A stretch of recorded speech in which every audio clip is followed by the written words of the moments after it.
Hello student, मैं Mahendra sir मेरे YouTube channel में आप सबका स्वागत करते हैं।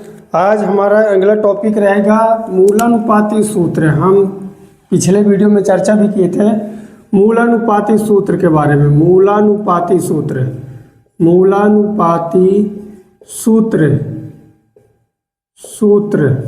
मूलानुपाती सूत्र और एक और आएगा आणविक सूत्र, है ना। ये चार टॉपिक हमारे पास मेन थे जो हम एक पार्ट में सबसे पहले वीडियो में चर्चा किए थे।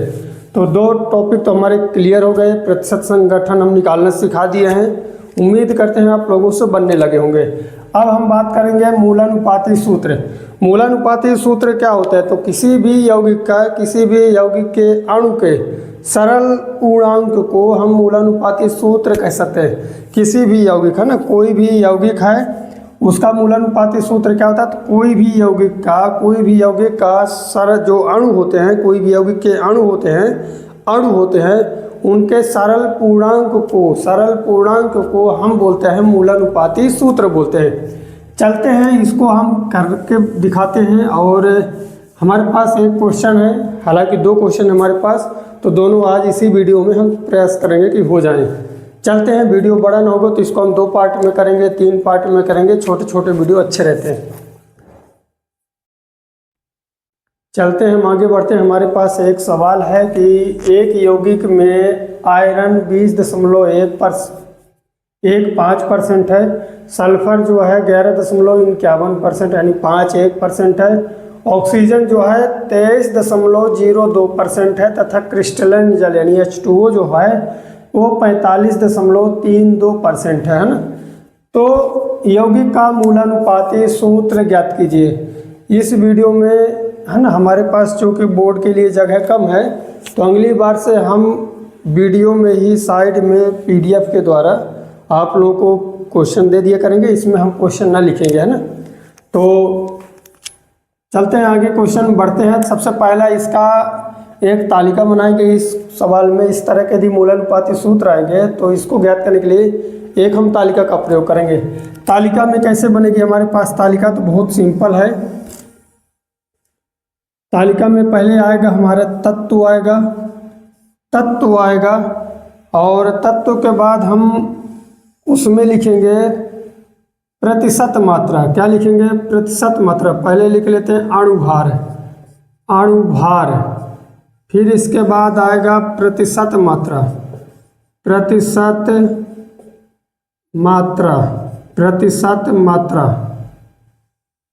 फिर आएगा आपेक्षिक मात्रा, है ना।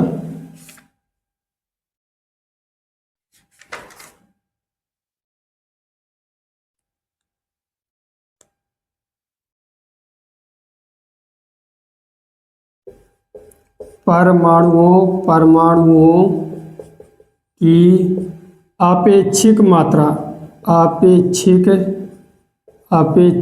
मात्रा।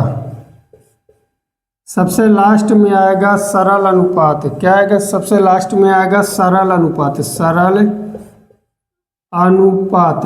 अनुपात। क्लियर है क्या? ये हमारी तालिका बनेगी। तो तालिका बनाते हैं, फास्ट करते हैं, चलते हैं, आगे बढ़ते हैं। ये हमारे पास तालिका है।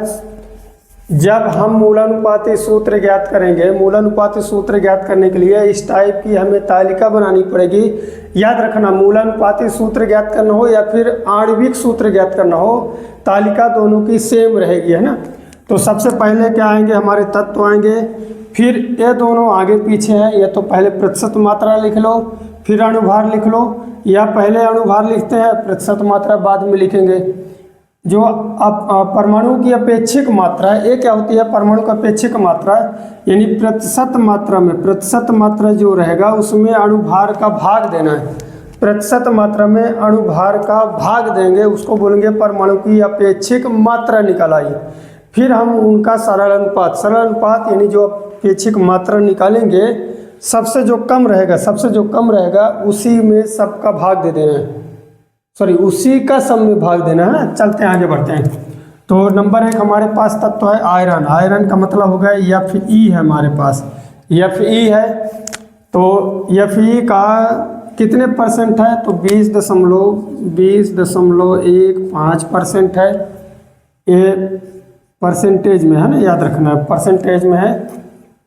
और ये कितने ग्राम होता है, यानी इसका अणुभार कितना होता है, तो इसका अणुभार होता है 20.15 है ना, 1 सेकंड ये तो प्रतिशत मात्रा हो गई। इसका होता है 56 अणुभार होता है ना, 56 क्या होता है, अणुभार होता है, अणुभार है।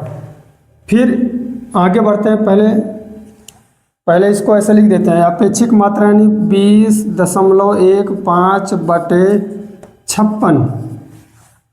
मैं फिर से बता रहा हूँ, परमाणुओं की अपेक्षिक मात्रा क्या होती है, प्रतिशत मात्रा में अणुभार का भाग देना। प्रतिशत मात्रा में अणुभार का क्या करना है, भाग देना है। ठीक है, चलते हैं। दूसरा हमारे पास तत्व है, दूसरा क्या तत्व है, आयरन हो गया। फिर सल्फर है, सल्फर कितने ग्राम है, तो 11.51% है ना। इसकी जो सल्फर में जो मात्रा होती है ग्राम में, यानी जो अणुभार होता है वो कितना होता है, 32 होता है। यानी हम लिखेंगे 11.51/32। अभी हम डिवाइड नहीं कर रहे हैं, पहले लिख लेते हैं। फिर अगला नंबर क्या है, ऑक्सीजन कितना है, ऑक्सीजन हमारे पास है 23, अच्छा इसका अणुभार कितना होता है ऑक्सीजन का, तो 16 होता है ना, सबको याद है 16 होता है। कितना होता है, 23.02% है ना। इसकी मात्रा, प्रतिशत मात्रा कितनी है, 23.02% है। तो हम लिखेंगे 23.02/16। ठीक, सबसे लास्ट में हमारे पास है जल, क्रिस्टलन जल मतलब H2O कितना है, तो H2O की जो अणुभार होता है वो कितना होता है, 18 होता है। और ये हमारे पास 45.32% है। तो हम लिखेंगे 45.32/18। तालिका बंद करते हैं।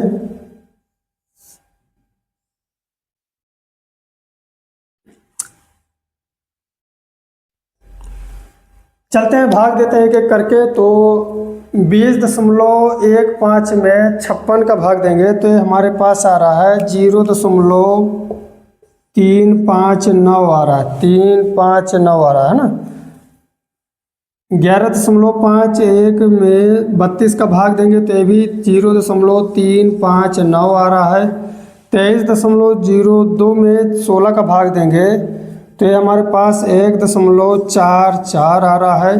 45.32 में 18 का भाग देंगे तो ये आ रहा है बराबर में 2.518 आ रहा है ना। हम कैलकुलेट करके रखे हुए हैं ना, हम देख के बता रहे हैं, ऐसे नहीं अंदाज कर रहे हैं कि कितना आ रहा है। हम इनको पहले से भाग दे के रखे हुए हैं साइड में, तो आप लोग इसको भाग करके एक बार चेक कर लीजिएगा, हो सकता है कि हमसे डिस्टर्ब हो जाए या हो गया हो।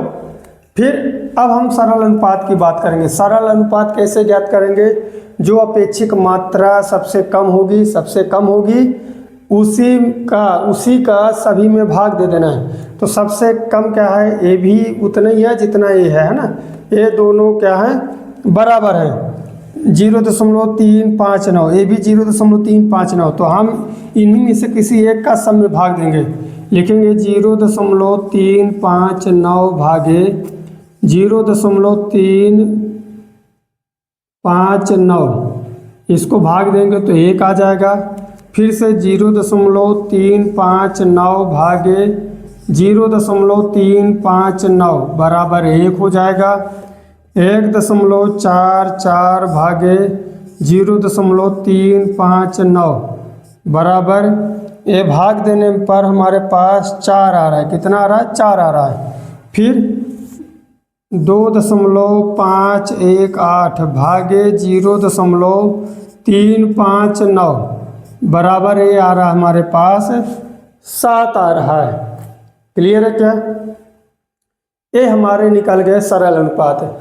तो मूलानुपाती सूत्र ज्ञात करने के लिए हमें एक टेबल याद करनी पड़ेगी। यानी ये टेबल कैसे याद करना पड़ेगा? सबसे पहले तत्व वो तो दिए रहेंगे, तत्व दिया रहेगा। अणुभार, अणुभार हमको याद करना पड़ेगा कि आयरन का कितना होता है, 56 होता है। सल्फर का कितना होता है, 32 होता है। ऑक्सीजन का 16 होता है और H2O का 18 होता है। इसी प्रकार आपको प्रतिशत मात्रा तो ये दी हुई है ना, सब में प्रतिशत मात्रा दी हुई है।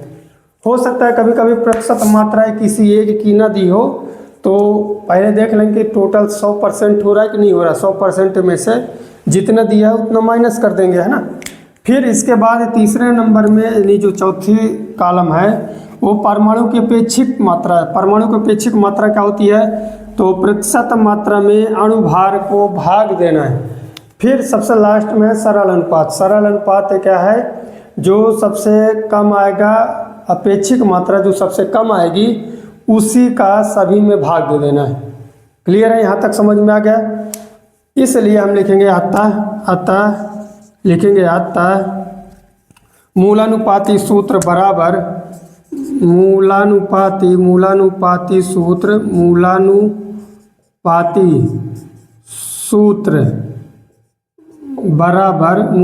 सूत्र बराबर क्या हो गया?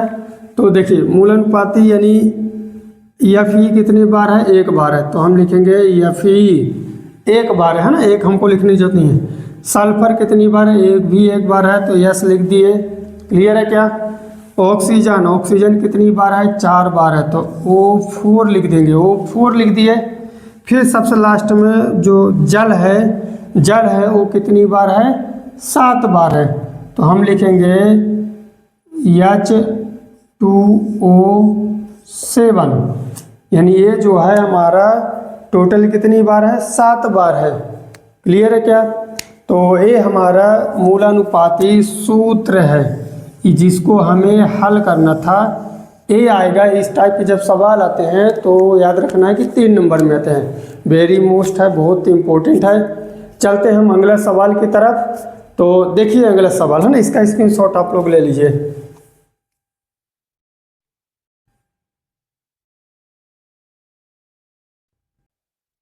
चलते हैं दूसरे सवाल की तरफ। हमारे पास दूसरा सवाल है कि एक धातु के ऑक्साइड में 70% धातु है ना। कितने परसेंट है? 70% धातु है। और यदि धातु यम का द्रव्यमान 56 दिया हुआ है, यम का द्रव्यमान 56 है, तो ऑक्साइड का मूलानुपाती सूत्र ज्ञात कीजिए। हम इस तालिका को नहीं मिटाए थे, जो पिछले क्वेश्चन में था वही वाली तालिका बनी हुई है। तो हमें मालूम है कि जब भी मूलानुपाती सूत्र ज्ञात करने की बारी आएगी, जब भी मूलानुपाती सूत्र या फिर मैं बोल रहा हूँ कि आणविक सूत्र, दोनों में तालिका को ही यूज करना है ना। तो इसको याद कर लेना है। तो सबसे पहले तालिका में तत्व आएगा, तत्व की मात्रा लिखेंगे, फिर प्रतिशत मात्रा जो होगी और उसका अणुभार ज्ञात करेंगे, फिर परमाणु की अपेक्षित मात्रा, फिर सबसे लास्ट में सरल अनुपात। इतना करना है। इसके बाद सबसे लास्ट में मूलानुपाती सूत्र आ जाएगा। जैसे कि हम पहले क्वेश्चन बताए थे, किसी में एक ही, जैसे इसमें धातु ऑक्साइड है, धातु ऑक्साइड में यम का तो द्रव्यमान दिया हुआ है, यम का द्रव्यमान दिया हुआ है, ठीक है, ये 56 दिया हुआ है। लेकिन हमको अच्छा ऑक्साइड है, इसका तो मालूम है, ऑक्साइड मतलब होता है ऑक्सीजन, है ना, ये मिस्टेक हो गया था। इसकी प्रतिशत मात्रा की चर्चा करें तो हम लिखेंगे चूंकि धातु ऑक्साइड में धातु 70% है ना, धातु ऑक्साइड ऐसे लिखेंगे, धातु ऑक्साइड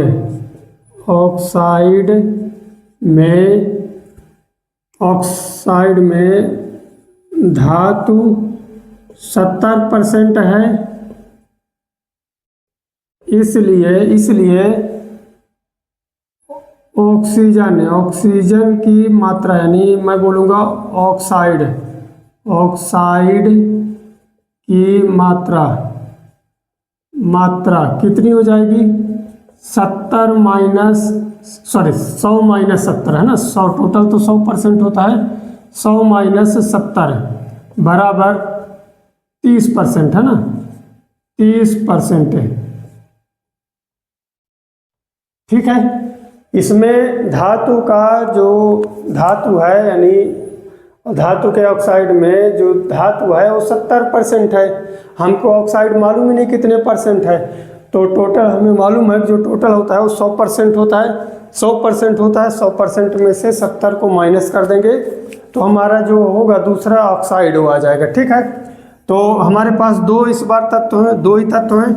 एक हमारे पास यम है जिसको हम धातु बोल दिए हैं, वो बोल के रखा धातु यम है ना, और दूसरा है ऑक्साइड। ऑक्साइड का मतलब ऑक्सीजन। ठीक, देखिए अणुभार, जो इसका अणुभार है ये कितना दिया हुआ है, इसका अणुभार 56 दिया हुआ है, 56 दिया है। और ऑक्सीजन का अणुभार जो होता है 16 होता है, हमको याद है। ठीक है, प्रतिशत मात्रा यम की यानी धातु की प्रतिशत मात्रा कितनी है, 70%। 70% है, सवाल में दिया हुआ है। और जो ऑक्साइड है उस हम निकाल के रखे हैं, कितना निकाले हैं, 30% है। तो अपेक्षिक परमाणु के अपेक्षिक मात्रा में क्या करते हैं, जो प्रतिशत मात्रा है उसमें अणुभार को भाग देंगे, यानी 70 भागे 56 करेंगे। और इधर 30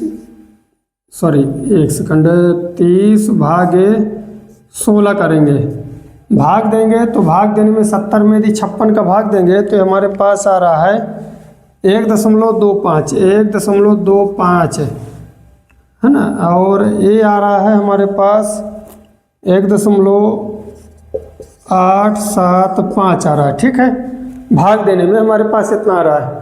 अब सरल अनुपात कैसे निकालते हैं, जो सबसे कम होगा उसी को हम क्या करेंगे, भाग दे देंगे, उसी को सभी में भाग देना है। तो सबसे कम कौन सा है, हमें मालूम है कि 1.25 ये सबसे कम है, इन दोनों में कम है। तो हम बोलेंगे 1.25 भागे 1.25 और इधर 1.875 भागे 1.25। इसका भाग देंगे 1 आएगा और इसका भाग देंगे तो हमारे पास 1.5 आ रहा है, 1.5 आ रहा है। ठीक, लेकिन अब इसमें देखना है जो सरल अनुपात है वो दशमलव में है, हमको दशमलव नहीं लेना। इसका मतलब हम क्या करेंगे, दशमलव जब हमें नहीं रखना है तो हम इसमें ऐसी संख्या का गुणा कर दें, ऐसी कोई भी संख्या का गुणा कर दें कि ये दशमलव हट जाए। तो हम बहुत आसान है कि इसमें 2 का गुणा करेंगे, 1 का 2 में गुणा करेंगे तो 2 आ जाएगा, 1 2 के 2 और 1.5 है ना, 1.5 है, इसमें 2 का गुणा करेंगे तो 3 हो जाएगा। तो हम लिखेंगे, इसको निकालने से पहले आप लोग लिख लीजिएगा कि सरल अनुपात को पूर्णांक से गुणा करने पर, है ना, पूर्णांक के लिए ऐसा लिखेंगे, इसको बाद में लिखना है, पहले इसको लिख लेते हैं कि सरल अनुपात को पूर्णांक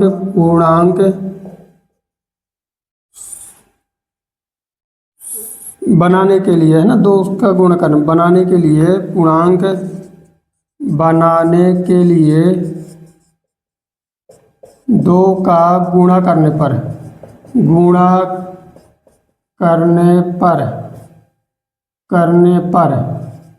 गुणा कर देंगे तो कितना हो जाएगा, 2 1 का 2 हो जाएगा और 1.5 का 2 में गुणा करेंगे 3 हो जाएगा।